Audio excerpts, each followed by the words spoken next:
Happy Christmas, Sue. It's just a wonderful thing about Christmas. Hey, what are you eating at Christmas time? Are you going on a special diet, trying to maybe flatten your tummy or just look slim or look good? Have you noticed, Sue, how many people are on gluten-free or wheat-restrictive diets these days? Absolutely, James. In fact, it seems to be an epidemic in Western countries at the moment to avoid these foods. Yeah, no, I've been wondering, should I flatten my tummy by eating less wheat? Because that's what I read in the women's magazine. Well, actually, if you look at figures, say, from the US, this is serious business. $5 to $10 billion. That's how big the industry is. And in Australia, for example, at least 18% of people claim to be buying gluten-free containing foods. That's between 10 or 20 out of every 100 people. They're eating wheat-restrictive diets. Now, tell us... what is it? What is a gluten-free diet? What's gluten? Gluten is a type of protein found in certain grain foods, such as wheat, rye, and barley.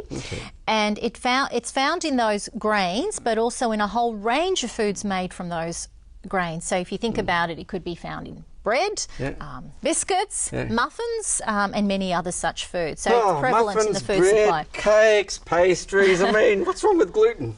Well, for some people who have a medically diagnosed condition such as celiac disease, gluten can be toxic to your gut. It actually destroys... So it can be dangerous. Absolutely, if you have a proper medical diagnosis. But the problem that we're seeing is that many people are self-diagnosing, believing that they have a problem with gluten, and therefore eliminating a whole bunch of nutrition foods, whereas the research is suggesting that it may not be the gluten that's triggering their symptoms. It may be something else found in those same foods. Now, we were talking before and you said about 1% of people may have celiac disease, which requires a gluten-free diet. For life.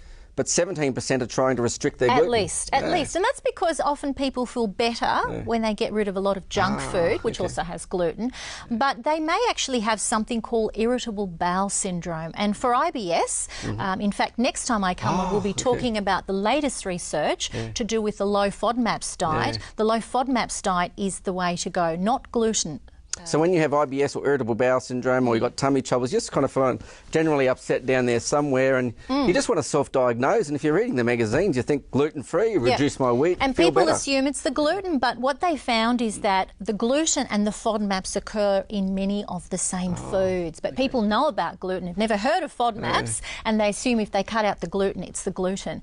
But the studies actually show if you cut out gluten, James, you could be, or gluten-containing foods, you could be doing more harm than good. Well, firstly, let's look at what else you could be eating instead. So many people will buy processed foods or ultra-processed foods in packets. Just because it's gluten-free doesn't mean it's healthy. A lot of these foods are highly refined. They're lacking in minerals such as iron and zinc, especially dietary fibre. So that's a really big issue. So all these packaged foods, while they're gluten-free, these plain wafer fingers filled with lemon-flavoured cream... Could be still high in the GI, glycemic index, could be loaded with nasty fats, promote oxidation in the body or inflammation. They're not necessarily healthy. That's right. So it depends what you do eat. So what's really important, if you do have a medical diagnosis requiring you to be strictly gluten-free for life, you should learn how to make some whole foods from scratch, which are naturally gluten-free. So they're things like legumes, which we've talked about many times, or other types of grains or pseudo-grains such as quinoa or buckwheat or millet, even polenta. So these foods have very good effects on the bowel, on the gut flora. And this is where it gets really, really interesting.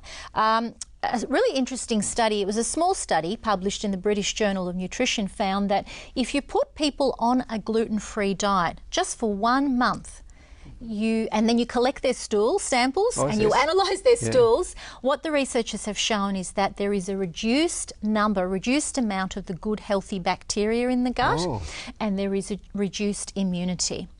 So by excluding whole foods containing gluten, you may actually be reducing your immunity, and it's now saying that about 80% of the immunity in the body comes from the gut. So you've got to be really, really careful to really understand whether you need to exclude gluten. If you do exclude it, to consume other foods that will still help stimulate the growth of the good bacteria and keep the balance right. So this is a beautiful corn here, gluten-free, I guess. That's right. So all your vegetables and fruits are naturally gluten-free, so good for everyone. But really the key message is, if you suspect you've got tummy problems, go and see your doctor. You need to ensure that there is nothing else more serious going on, such as celiac disease, in which case you will need to go strictly gluten-free, but it may be that you just have irritable bowel, and gluten-free is not the treatment for irritable bowel. There is another approach which we'll talk about next time, which is very, very effective. Well, while we're going to think about Christmas, I'm going to munch into this gluten-free piece of beautiful, fresh, raw corn. Cheers, folks, and happy Christmas, sweet. Thank you.